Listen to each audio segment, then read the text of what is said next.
प्यारे विद्यार्थियों, मैं नीलाभ कुमार, सहायक प्राध्यापक हिंदी, शासकीय विज्ञान महाविद्यालय अंबिकापुर, जिला सरगुजा, छत्तीसगढ़ में कार्यरत हूँ। आज मैं आप लोगों से संत गहिरा गुरु विश्वविद्यालय अंबिकापुर सरगुजा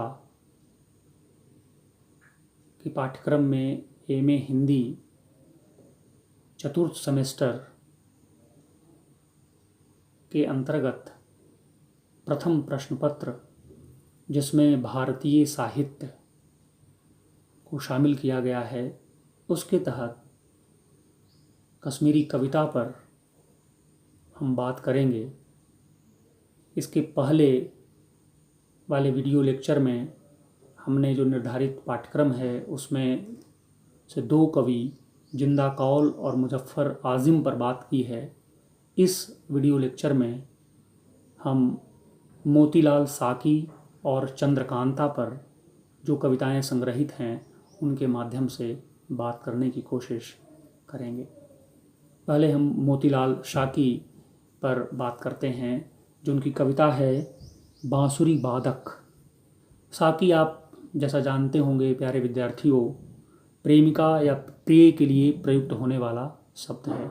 लेकिन आज हमारे बीच में यह मोतीलाल साकी ये नाम के शायर हैं, जिनकी एक कविता जो बांसुरी वादक है वह है, उसे हम देखेंगे और समझने का प्रयास करेंगे।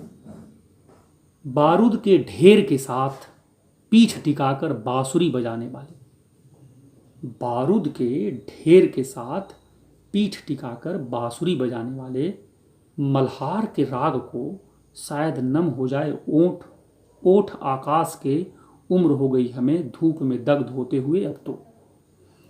यह जो बारूद के ढेर के साथ बांसुरी बजाने वाले पीठ टिकाकर जो बैठने का जो ये बिंब है, यह जो बारूद का ढेर है वह स्थिति कश्मीर की हो आई है। कश्मीर मानो आज बारूद के ढेर पर बैठा है और उस बारूद के ढेर पर बांसुरी वादन, संगीत मतलब जीवन। कवि इस बात का आग्रही है कि इस बारूद के ढेर पर भी जीवन संभव है। इस बारूद के ढेर पर आग लगाने की ज़रूरत नहीं है, माचिस की तीली फेंकने की ज़रूरत नहीं है। इस बारूद के ढेर पर बैठकर बांसुरी बजाने अर्थात जीवन के संगीत को लय देने की ज़रूरत है। और यह कैसे संभव है? तू तरंगायित करता जा मल्हार के राग को। मल्हार राग के बारे में आपको जानना चाहिए कि मल्हार का शाब्दिक अर्थ बारिश है। यह जो राग है, ऐसी मान्यता है कि इसके गाने से बारिश होने लगती है। अब ये देखिए, यह जो बारूद के ढेर पर और मल्हार राग का गाना बांसुरी वादक के द्वारा, मतलब बारिश के होने की कल्पना करना। बारिश होगी तो यह बारूद का ढेर मानो स्वयं समाप्त हो जाएगा, स्वयं नष्ट हो जाएगा, और जो कश्मीर की सुषमा है, जो कश्मीर की हरी भरी वादियाँ हैं, वह फिर से चहक उठेंगी। संगीत की धुन, जीवन का संगीत बजने लगेगा। शायद नम हो जाए ओट आकाश के, उम्र हो गई हमें धूप में दग्ध होते हुए अब तो। अब यह बारूद के ढेर की स्थिति को देखते देखते कभी मानो एक उम्र गुजार चुका है, एक लंबा अरसा गुजार चुका है। अब तो वह ऐसी स्थिति में आ पहुंचा है, इसमें ऐसा उसको लगता है कि मानो यह बारूद का ढेर समाप्त नहीं होगा क्या। लेकिन नहीं, इस मल्हार राग से जो बारिश की इच्छा, जिससे ऐसा यह राग जब गाया जाता है तो इससे ऐसा लगता है कि बारिश होने की इच्छा की जाती है, लगता है कि अब बारिश हो चली, ऐसी मान्यता है। तो जब बारिश होगी तो यह बारूद का ढेर समाप्त होगा और कश्मीर की हरी भरी वादियाँ फिर से हरियाली लिए हुए अपनी रंगीनियों को बिखेरने का काम करने लगेंगी। बांसुरी बजाने वाले हृदय अकुला रहा है जरा सी ठंडी छाह के लिए, जो कहीं नहीं, कहीं भी तो नहीं, जरा सी ठंडी छाह। यही कवि जब अपने समय जो एक लंबा अरसा गुजर चुका है उसको देखे हुए ऐसा लगता है कि उस बात से यह लगता है कि जैसे वो अपने प्रारंभिक दिनों में बहुत अच्छी स्थिति को कश्मीर को देखा होगा, और आज ऐसी स्थिति है कि यह कश्मीर मानो बारूद के ढेर पर बसा हुआ है, बैठा हुआ है। कहता है कि जरा सी ठंडी छां के लिए जो अकुला रहा है, हृदय अकुला रहा है जरा सी ठंडी छां के लिए, अब तो जरा सी ठंडी छां मिल जाए। अगर जरा सी ठंडी छां मिल जाएगी तो यह हृदय की व्याकुलता, हृदय की वेदना, हृदय के कष्ट को शमित कर पाएगी, इसका शमन हो पाएगा। बांसुरी बजाने वाले, देख अंधेरा अंगड़ाई ले रहा है, रोशनी के निमित्त तू शुरू न कर बैठना दीपक राग।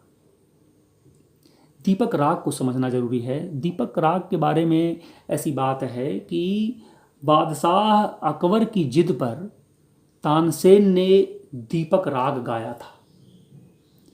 तो उसमें मान्यता यह है कि इस दीपक राग के गाने से न सिर्फ दीपक अपने आप जल उठा या जल उठेगा, बल्कि आसपास का माहौल भी तपने लगेगा। तो आसपास के माहौल को तपने देना नहीं चाहता है कभी। दीपक राग का यहाँ आशय यही है कि यह एक तो ऐसे ही कश्मीर की वादियाँ जो है वो बारूद के ढेर पर बसी हैं, बैठी हुई हैं, और उसमें यदि वहाँ का माहौल अपने आप तपने लगा तो उस तपन से बारूद का ढेर एक दिन ऐसा हो सकता है कि विस्फोटक स्थिति में आ जाए और वह विस्फोट हम सबों को ले जाए। कवि इस बात का आग्रही है कि मल्हार राग गाया जाएगा, बारिश होगी और कश्मीर की वादियों में फिर से हरियाली लौट आएगी, फिर से जीवन का संगीत गूंज उठेगा। चंद्रकांता एक कवयित्री हैं जिनकी कविता है निष्कासितों की बस्ती में। देखिए, थोड़ी सी हरियाली है यहाँ, दलदली नाली भर पानी और गेहूं चावल के छितरे दाने। जो निष्कासितों की बस्ती है, जो जिसको हम अंग्रेजी में स्लम एरिया कहते हैं, आप समझ सकते हैं। आपने कई स्लम एरियाज देखे होंगे। जो निष्कासितों की बस्ती है, उस बस्ती की क्या स्थिति होती है उसको देखिए कवि ने किस ढंग से देखा है। थोड़ी सी हरियाली है यहाँ। कवि पूरी हरियाली और पूरी तरह से हरियाली के मिट जाने की बात भी नहीं करती, थोड़ी सी हरियाली रखती। इन निष्कासितों की बस्ती में थोड़ी सी हरियाली तो आज भी बनी हुई है। ज़रूरत है इस हरियाली को, जो आगे की पंक्तियों में है, ज़रूरत है इस हरियाली को सेने की। थोड़ी सी हरियाली है यहाँ, दलदली नाली भर पानी और गेहूं चावल के छितरे दाने, यानी कि अन्न जल जो थोड़ा सा ही है। और क्या चाहिए जिंदा रहने के लिए?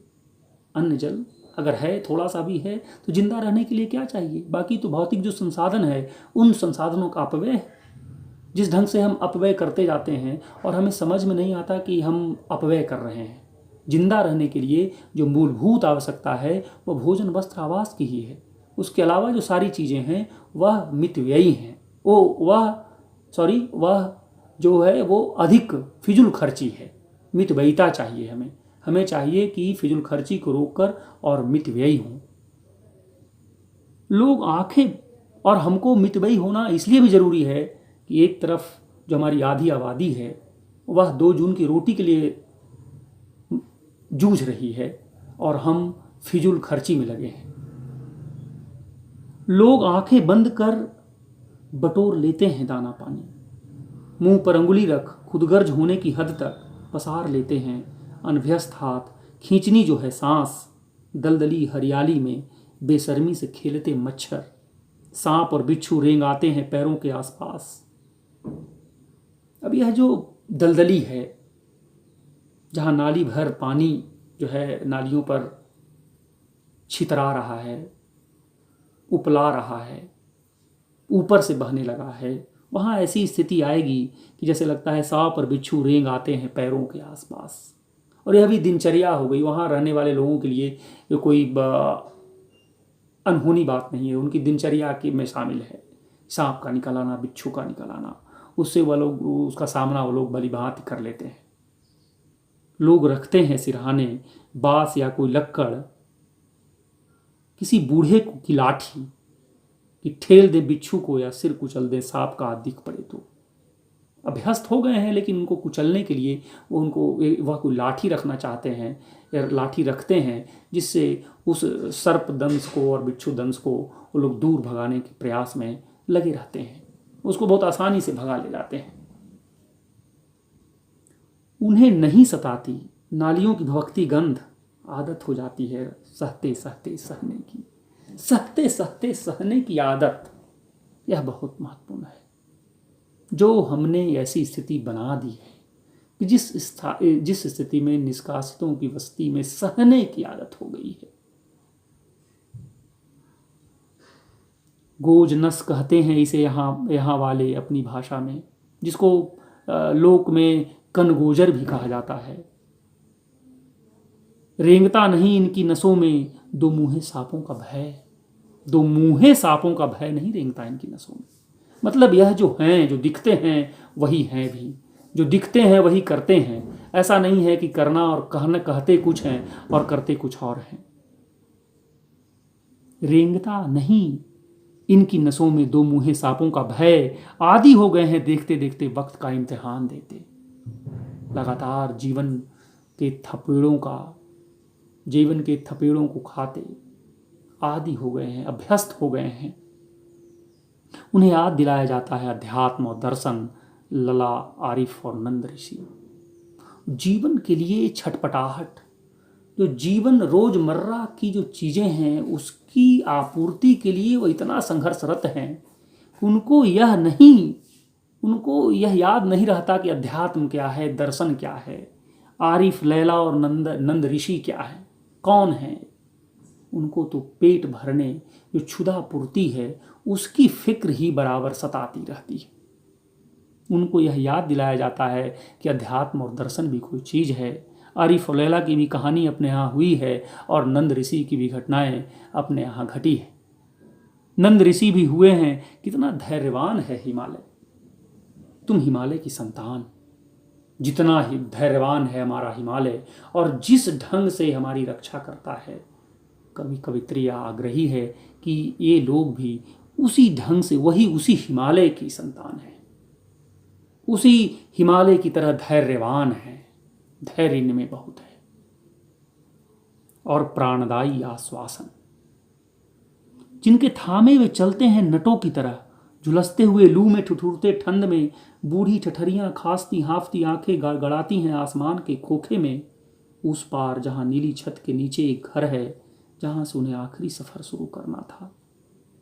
अगरबत्तियों की महक आती है कभी कभार दूर से, रसोई से उठती है धुएं की सहतीर, कानुल, साग और बोस्ताहाक की मिलीजुली गंध।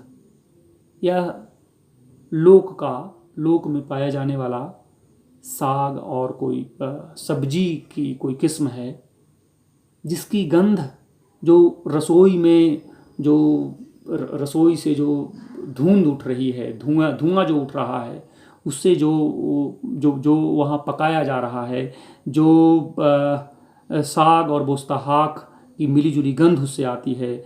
और वे इंतज़ार करते हैं वक्त के गुजर जाने का, इंतज़ार तो करते हैं वक्त के गुजर जाने का, और सोचते हैं कि काश ऐसा दिन आएगा जब हम इस मुफलिसी से, हम इस बजबजाती ज़िंदगी से दूर होंगे और एक नए जीवन में प्रवेश कर सकेंगे। लेकिन जब गरजते गटर में बहते हैं तुड़े मुड़े भुर्जपत्र, लुगदी बनी थातियाँ, अक्षर घुलकर निःशेष कर जाते हैं इतिहास और दर्शन, कलहन और विलहन एक संपूर्ण कालखंड एक साजिश के तहत, तब पीर पांचाल का सिर झुक जाता है शर्म से, जख्मों के खुरंड उतर आते हैं चिनारों के, सारे आश्वासन गाली लगते हैं और देश परदेश हो जाता है। उनके लिए जो आश्वासन दिया जाता है, जिस आश्वासन में उनको जीने को कहा जाता है, जिस आश्वासन को लिए वो जीते रहते हैं, वह मानो ऐसा लगता है कि वह आश्वासन नहीं, वह गाली है। उनके दिन उन आश्वासनों से नहीं फिरने वाले हैं और देश, अपना देश, जिस देश में वह रह रहे हैं, वह ऐसा लगने लगता है कि अब देश नहीं रहा, यह तो मानो परदेश हो गया है। हम किसी दूसरे देश के वासी हैं जहां हम पर कोई ध्यान नहीं दिया जाता, जहाँ मेरी किसी को, हम लोगों की चिंता किसी को नहीं है। हमारे लिए सिर्फ अध्यात्म और दर्शन सुनने की चीज़ है, हमारे लिए आश्वासन सिर्फ है, और इस आश्वासन के अलावा हकीकत कुछ भी नहीं है। हकीकत हमारी यही ज़िंदगी, बजबजाती हुई ज़िंदगी है। कीड़े मकोड़े, सांप बिच्छू हैं, इसके साथ हमको जीने को मजबूर होना पड़ रहा है। बहुत बहुत धन्यवाद।